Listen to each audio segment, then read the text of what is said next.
भारत की पहली महिला अंतरिक्ष यात्री कल्पना चावला को भला कौन नहीं जानता। इनके बारे में बनाई गई हमारी पहली वीडियो को आपने दिल खोलकर प्यार दिया और जनता की डिमांड पर हम उनकी जिंदगी से जुड़ी एक और खास वीडियो लेकर आए हैं, जिसमें हम कल्पना चावला के अंतरिक्ष यात्री बनने के सफर से लेकर उनकी मौत की तारीख तक हर वो बात आपको बताएंगे, जिसे सुनने के बाद आपको पता चलेगा कि अगर नासा की उस साजिश में कल्पना चावला न मारी जाती तो आज हालात कुछ और ही होते। जैसा कि आप सभी जानते हैं, 16 जनवरी 2003 को नासा के कोलंबिया स्पेस शटल ने फ्लोरिडा के कैनेडी स्पेस सेंटर से अंतरिक्ष के लिए कामयाब उड़ान भरी, जिसमें कुल 7 लोग मौजूद थे। उनमें से एक भारतीय मूल की पहली अंतरिक्ष यात्री कल्पना चावला भी शामिल थे। ये सभी क्रू मेंबर्स स्पेस में जाकर कई सारी साइंटिफिक रिसर्च करने वाले थे,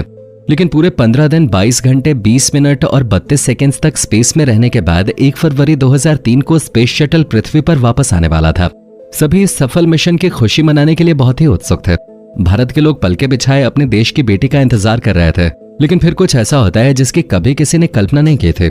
जब कल्पना चावला और उनकी टीम स्पेस शटल लेकर धरती पर वापस आ रहे थे, तभी पृथ्वी के एटमॉस्फेयर में प्रवेश करते ही कुछ टेक्निकल दिक्कतों के कारण स्पेस शटल का थर्मल इंसुलेशन सिस्टम पूरी तरह से बर्बाद हो गया और उसमें बैठे सभी 7 क्रू मेंबर्स की बहुत ही बुरी तरीके से मौत हो गई। दोस्तों, भारत की इस असाधारण बेटी कल्पना चावला का जन्म 17 मार्च 1962 को हरियाणा के करनाल में हुआ था, जो आसमान में उड़ना चाहते थे। लेकिन क्या आपको मालूम है कि हवा से बातें करने का सपना देखने वाली कल्पना चावला की इंस्पिरेशन कौन थी? बहुत कम ही लोग जानते हैं कि कल्पना चावला अंतरिक्ष यात्री बनने के लिए JRD टाटा से प्रेरित थी। जहां एक बार कल्पना ने JRD टाटा के एरोप्लेन चलाने के बारे में सुना था, उसके बाद से ही करनाल जैसे छोटे से शहर में जन्मी कल्पना ने भी अपनी आंखों में बड़े बड़े सपने सजा लिए थे। जिसके बाद साल 1976 में पंजाब इंजीनियरिंग कॉलेज से एरोनॉटिकल इंजीनियरिंग में बैचलर्स की डिग्री पूरी करने के बाद 1982 में कल्पना अमेरिका चली गईं, जहां उन्होंने यूनिवर्सिटी ऑफ टेक्सास से एरोस्पेस इंजीनियरिंग में मास्टर्स की डिग्री हासिल कर ली। और उसके बाद कल्पना के सपनों पे पंख तो लग गए थे, लेकिन अभी उड़ान भरनी बाकी थे। और फिर आता है साल 1988, जब कल्पना ने यूनिवर्सिटी ऑफ कोलोराडो से एरोस्पेस इंजीनियरिंग में PhD करने के बाद दुनिया की सबसे बड़ी स्पेस रिसर्च एजेंसी नासा के साथ काम करना शुरू कर दिया। कल्पना चावला एक बहुत ही काबिल महिला थी, जिन्होंने बहुत ही कम समय में एक सर्टिफाइड प्लेन इंस्ट्रक्टर का मुकाम हासिल कर लिया था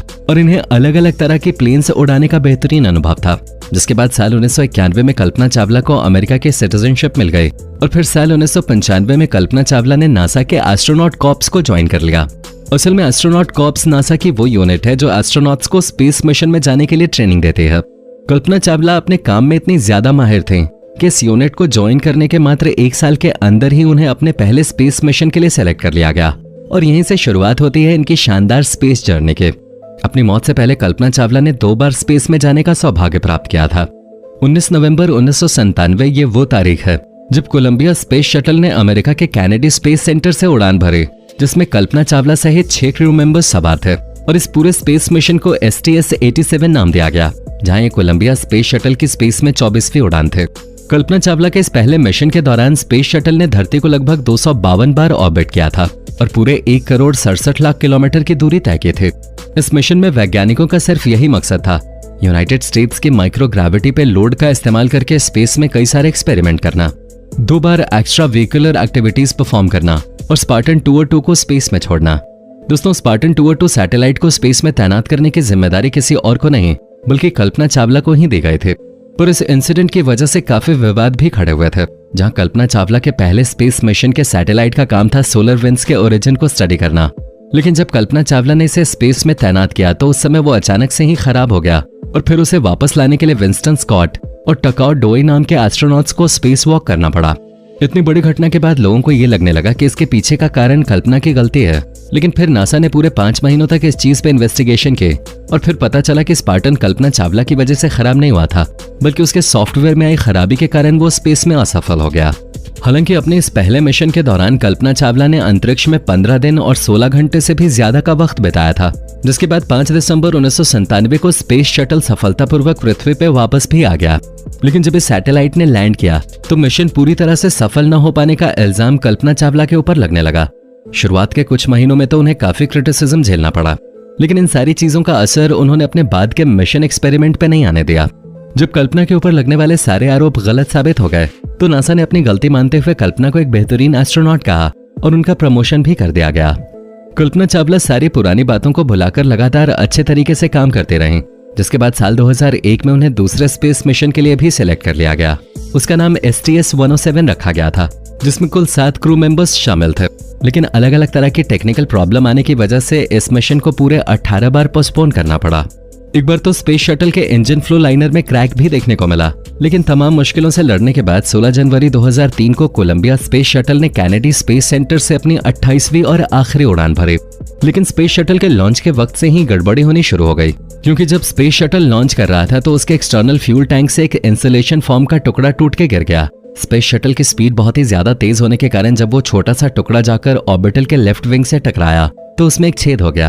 अब की जानकारी के लिए बता दें, जब कोई स्पेस शटल अर्थ के एटमॉस्फेयर में प्रवेश करता है तो उसे बहुत ही तेज हीट का सामना करना पड़ता है, और इसी हीट से बचने के लिए स्पेस शटल के हर एक हिस्से में थर्मल प्रोटेक्शन इंसुलेशन फोम लगाया जाता है। इंसुलेशन फोम का टूटना कोई बहुत बड़ी बात नहीं थी, क्योंकि नासा के पिछले सारे मिशन में ऐसा हुआ है और स्पेस शटल सफलतापूर्वक धरती पर लैंड भी हुआ है। लेकिन इस बार डैमेज कुछ ज्यादा ही था, और हैरान करने वाली बात तो ये है कि नासा के वैज्ञानिकों को इस डैमेज के बारे में पहले ही पता चल चुका था। यानी कि स्पेस शटल के लॉन्च होने के बाद ही उन्हें यह पता चल गया था कि कोलंबिया स्पेस शटल में छेद हो चुका है और अब वो सही सलामत वापस नहीं आ सकता। लेकिन फिर भी उन्होंने स्पेस शटल में बैठे एस्ट्रोनॉट्स को इस बारे में कोई जानकारी नहीं दी। उन्होंने इस बात का जिक्र भी नहीं किया कि उनकी जान खतरे में है। ऐसे में सवाल ये खड़ा होता है कि क्या नासा की इसी लापरवाही के कारण इतना भयानक एक्सीडेंट हुआ था। असल में कई सारे लोगों का ये कहना है कि वैज्ञानिक शुरुआत में ये अनुमान नहीं लगा सकते कि स्पेस शटल में इतना ज्यादा डैमेज हुआ है। हालांकि कुछ वैज्ञानिकों का ये भी कहना है कि अगर स्पेस शटल में आने वाली डैमेज के बारे में एस्ट्रोनॉट्स को पता चल भी जाता तब भी वो कुछ नहीं कर सकते थे सिवाय घबराने के, क्योंकि इस डैमेज को रिपेयर करना उनके बस की बात नहीं थी। यानी कि लॉन्च के वक्त ही ये तय हो गया था कि उसमें बैठे एस्ट्रोनॉट्स की जान खतरे में है। इस बारे में अगर उन्हें बता दिया जाता तो वो घबराकर कोई ना कोई गलती कर देते और स्पेस शटल समय से पहले ही हादसे का शिकार हो जाता। इसलिए नासा ने सोचा कि किसी को कुछ बताने से अच्छा है कि मिशन जैसा चल रहा है वैसे चलने दिया जाए और सब कुछ ठीक रहने की दुआ की जाए। यहाँ तक तो आपको सारा खेल समझ में आ गया होगा, लेकिन आपके भी मन में एक सवाल जरूर चल रहा होगा कि आखिर कोलंबिया स्पेस शटल में इतनी प्रॉब्लम आ रही थी कि उसे 18 बार डिले करना पड़ा, तो फिर उसे लॉन्च ही क्यों किया गया, क्यों लोगों की जान को खतरे में डाला गया, ये जानते हुए भी कि ये स्पेस शटल अब अंतरिक्ष में जाने के लायक नहीं है, लेकिन फिर भी जबरदस्ती उसे भेजा गया। अब ऐसे में हम इसे नासा की साजिश नहीं कहेंगे तो और क्या कहेंगे, क्योंकि अगर नासा चाहता तो हालात कुछ और होते, भले ही थोड़ा ज्यादा खर्च आता, लेकिन दूसरे स्पेस शटल के जरिए इस मिशन को पूरा किया जा सकता था। लेकिन उन्होंने बार बार कोलंबिया स्पेस शटल का इस्तेमाल किया। अब जाहिर सी बात है कि किसी मशीन को अगर लगातार बार बार इस्तेमाल किया जाएगा तो मशीन खराब हो जाएगी, और कोलंबिया स्पेस शटल तो पूरे 27 बार अंतरिक्ष का चक्कर लगा चुके थे। वो तो जब 28वीं बार अंतरिक्ष में भेजी गई तो वो कभी सही सलामत वापस लौट कर नहीं आ पाई। हालांकि अपने अंतिम स्पेस मिशन के दौरान भी स्पेस शटल ने हर वो जानकारी ढूंढकर निकाल ली जिसकी नासा को जरूरत थी।